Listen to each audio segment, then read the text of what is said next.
A frequent critique of modern music, or music more generally, is an overabundance of repetition. It's seen as lazy songwriting, pop drivel, or even the result of a larger machine at work, churning out guaranteed hits for the masses. Although some of this is probably true, it's unfortunate that repetition has been indiscriminately discarded as bad, when in reality it's just one of the many tools that geniuses can utilize to forge perfect sonic landscapes. In the same way a director of a film may choose to use a found footage format to create a unique experience for a viewer, a musician can use a repetitive song to enthrall a listener. These formats come with inherent limitations and expectations, but a mastery of the format could yield results comparable to any other in their respective fields. Repetition is not bad, but it's not good either. There are many great examples of repetition in music that have been used to emphasize points, build a cathartic release, or surprisingly subvert expectations. While I think it would be easy for many of us to call out some of the poor examples of repetition in popular music, we should still review some of them and discuss where they may have gone wrong.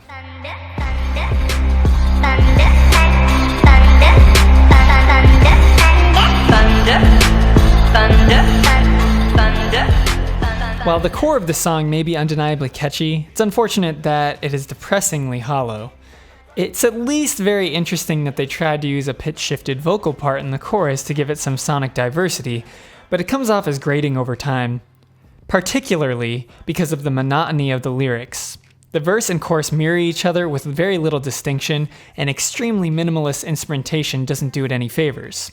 Typically, bare-bones instrumentation can be used to highlight stellar vocalists, or vice versa. Simple melodies and lyrics can complement more intriguing instrumentals. Unfortunately, in this song, the trio of bland production, singing, and songwriting all combined to a failed listening experience. Then I check it twice. Oh, look what you made me do. Look what you made me do. Look what you just made me do. Look what you just made me do.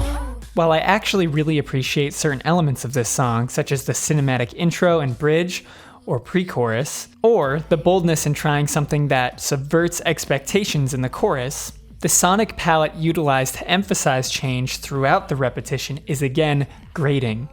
We have to remember that the whole point of listening to music is to enjoy the listening experience. There is this oddly distorted sound that randomly appears in the choruses, which is just not pleasant to listen to.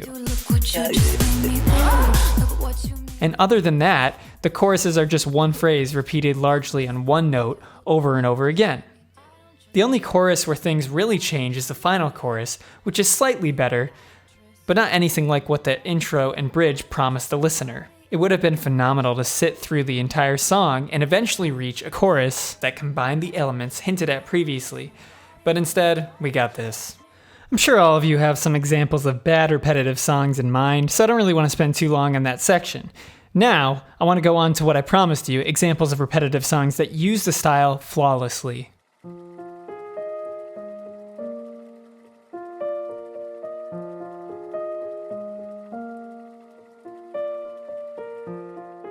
Paper Cut is a 7.5-minute song by EDM producer Zedd. Zedd has stated before that he writes almost, if not all, of his songs on piano first, and in the first moments, we get a glimpse into his songwriting process. Keep in mind that this is an EDM DJ, so the fact that the song starts off with chords that are blatantly not pop-friendly, played on a piano, in the style of classical music, and is 7.5 minutes long, is already a massive breath of fresh air.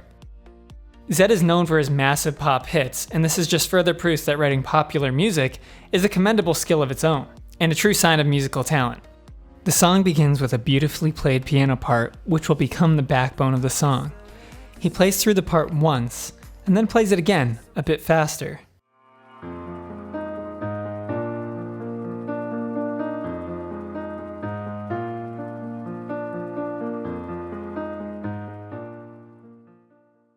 Then, electronic instrumentation takes over his piano playing.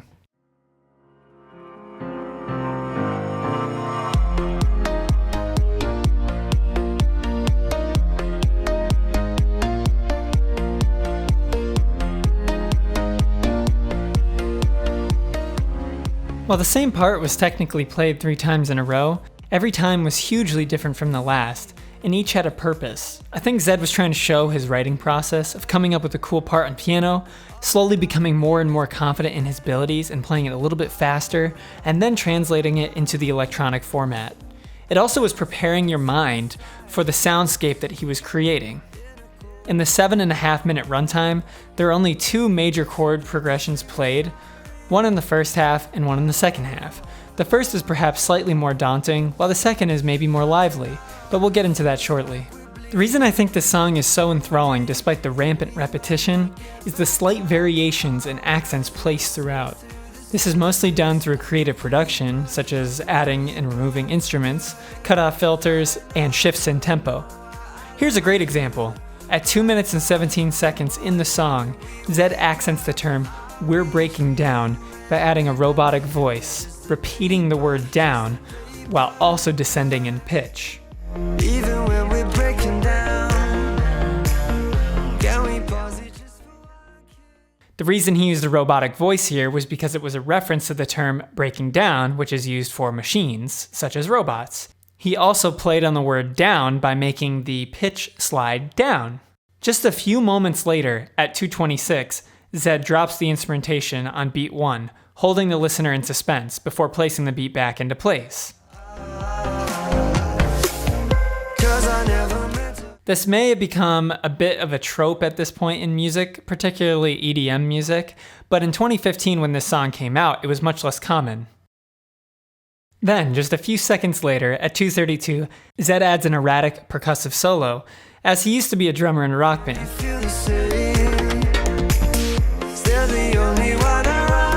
That again adds layers of character to an already solid song. There are always different ways to interpret lyrics of a song, so I'm sure many of you have thought of the song in different ways, but because the song is titled Paper Cut, it makes sense that the singer is constantly singing about this pain. There is a constant reference to it being just a paper cut, yet despite him trying to tell himself that it's just a paper cut, it clearly still hurts him. This all builds to the final moments where the song builds up for a few minutes and returns back to the chorus with a different chord progression. This one is possibly more positive as the pain from the paper cut has begun to dull over time.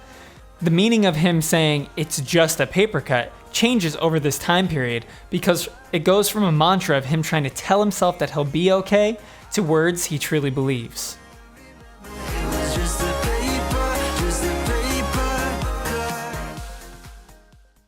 Madness may be a less repetitive lyrical specimen, but it's undoubtedly extremely repetitive with the chorus and the melody. Similarly to Paper Cut, it's split into 2 halves, but in this case, even the second half contains similar chord progressions.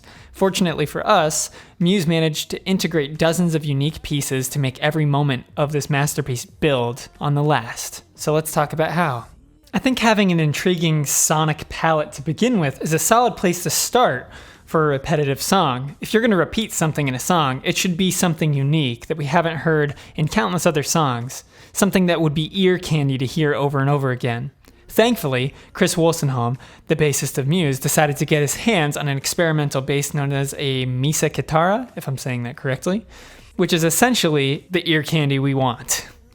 When the song came out in 2012, EDM was exploding as a genre, but it hadn't been utilized in precisely this way in a rock or alternative setting yet. It was new, yet familiar. The song starts about as bare bones as you can get, with the cool synth bass, a simple drum loop, and a catchy melody.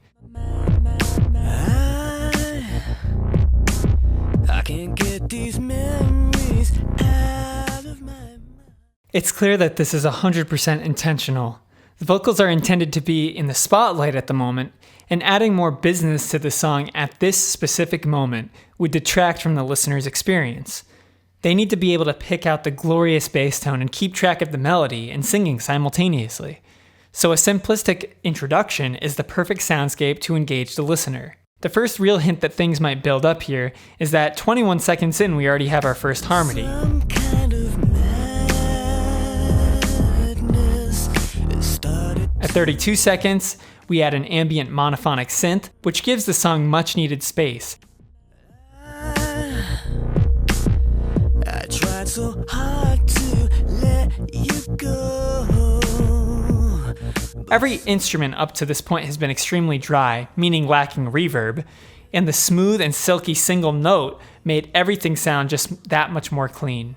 Again, nothing up till now has been a dramatic shift, it's just small details that build up over time into climactic explosion.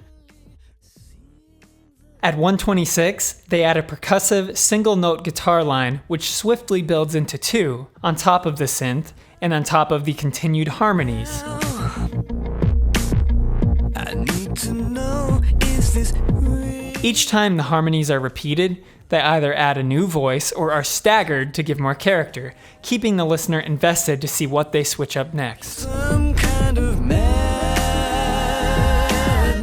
At 2 minutes and 6 seconds, there is a reversed piano note, which builds up suddenly and surprisingly, again hinting at a potential explosion later on in the song.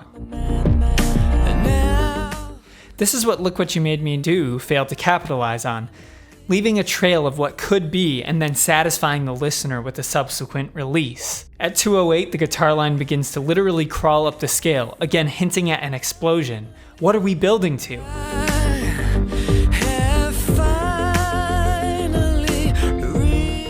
Remember that the band could have chose to keep the same simplicity from the start this whole time, or even worse, start off with all of the elements already added into the song. This tasteful implementation is what draws us in. After a slick guitar solo, we are thrust into what we knew the song could be and would be.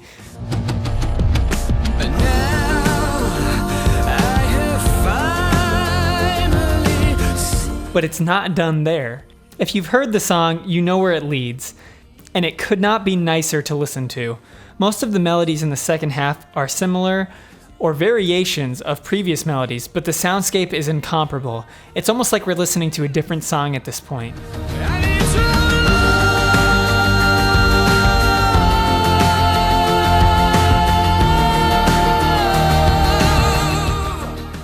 I could go through about another 30 songs that all repeat in interesting and engaging ways, but you guys definitely got the point. I don't get the blanket hate for anything that repeats.